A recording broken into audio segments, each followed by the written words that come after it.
सो अस्सलाम वालेकुम गाइस, आप देख रहे हो KYT बॉय, जहाँ पे आपको कश्मीरी यूट्यूबर्स की न्यूज़ देखने को मिलती है। मेरे पास बहुत सारी न्यूज़ है, तो इसलिए वीडियो को एंड तक देखते रहे। तो चलिए आज की इस इंटरेस्टिंग वीडियो को स्टार्ट करते हैं। तो चलिए फर्स्ट न्यूज़ के बारे में बात करते हैं। मैं बात कर रहा हूँ बुकुस एंड उमर कुरैशी के बारे में। तो आप लोगों को पता ही होगा कि बुकुस एंड उमर कुरैशी के बीच में जो है कंट्रोवर्सी हुई थी एंड उसके बाद वो जो है कंट्रोवर्सी खत्म हो गई थी। उन्होंने जो है एक वीडियो बना के बोला था कि हमारी जो है कंट्रोवर्सी खत्म हो चुकी है। एंड उसके बाद जो है एक यूट्यूबर है न्यूज़ बॉय, उनके चैनल पे जो है लगभग 50K सब्सक्राइबर्स हैं। उन्होंने जो है आज एक वीडियो अपलोड की उमर कुरैशी एंड बुकुस से रिलेटेड, एंड जिनमें उन्होंने बताया कि ये जो है पहले कंट्रोवर्सी करते हैं एंड उसके बाद जो है ये खुद से एंड करते हैं। एंड उन्होंने बताया कि ये जो है कोई रियल कंट्रोवर्सी वगैरह नहीं करते, ये जो है फेक कंट्रोवर्सी करके जो ऑडियंस को बेवकूफ़ बनाते हैं। तो गाइस उस वीडियो की लिंक आपको डिस्क्रिप्शन पे मिल जाएगा, आप जाकर चेकआउट कर सकते हो। आप लोगों को पता चल जाएगा कि वो जो आखिर क्या कहना चाहते हैं। तो गाइस आप लोग इस बारे में क्या सोचते हो, नीचे कमेंट्स में जरूर से बताना। तो चलिए नेक्स्ट न्यूज़ के बारे में बात करते हैं। मैं बात कर रहा हूँ कश्मीरी यूट्यूबर्स के बारे में। तो मैंने अपनी लास्ट वीडियो में बताया था कि कश्मीरी यूट्यूबर्स का जो आज मीटअप था अहराबल में, एंड फाइनली वो जो है मीटअप हो चुका है। एंड उस वहाँ पे जो है आप स्क्रीन पे देख ही सकते हो जो कितने सारे लोग वगैरह आए थे। तो आप लोग इस बारे में क्या सोचते हो, नीचे कमेंट्स में जरूर से बताना। तो चलिए नेक्स्ट न्यूज़ के बारे में बात करते हैं। मैं बात कर रहा हूँ फयाज स्कॉर्पियो के बारे में। कल से जो है फयाज स्कॉर्पियो की एक वीडियो वायरल हो रही है, जिसमें जो है वो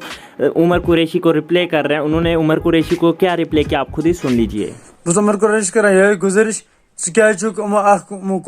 रोस्ट क्या रोस्ट करा। एंड फयाज स्कॉर्पियो का एक चैनल भी है जो कि उनका फेक चैनल है, एंड वो जो है वीडियोस वगैरह अपलोड करते हैं फयाज स्कॉर्पियो के। उससे रिलेटेड भी उन्होंने कुछ कहा। उन्होंने कहा आप खुद ही सुन लीजिए। बेके चुकियो यो फयाज DSLR स्कॉर्पियो का मोन चैनल कर चलावा छुक मेहरबानी कर या स्ट्राइक देन अगर ये चलाओ अच्छा ये स्ट्राइक दिन मेहरबानी कर चला जिनके ये। सो गाइस आप लोग इस बारे में क्या सोचते हो, नीचे कमेंट्स में जरूर से बताना। तो चलिए कुछ अचीवमेंट्स के बारे में बात करते हैं। मालिक तहलील ने कंप्लीट कर लिया 1K सब्सक्राइबर्स एंड जेड के एडिट्स ने कंप्लीट कर लिया 30K सब्सक्राइबर्स। तो बस यार आज की इस वीडियो में इतनी न्यूज़ से मिलते हैं नेक्स्ट वीडियो में। कसम से बहुत अच्छी वीडियो बनाई है, सही जिसे को ना बहुत गुड हो गया जी।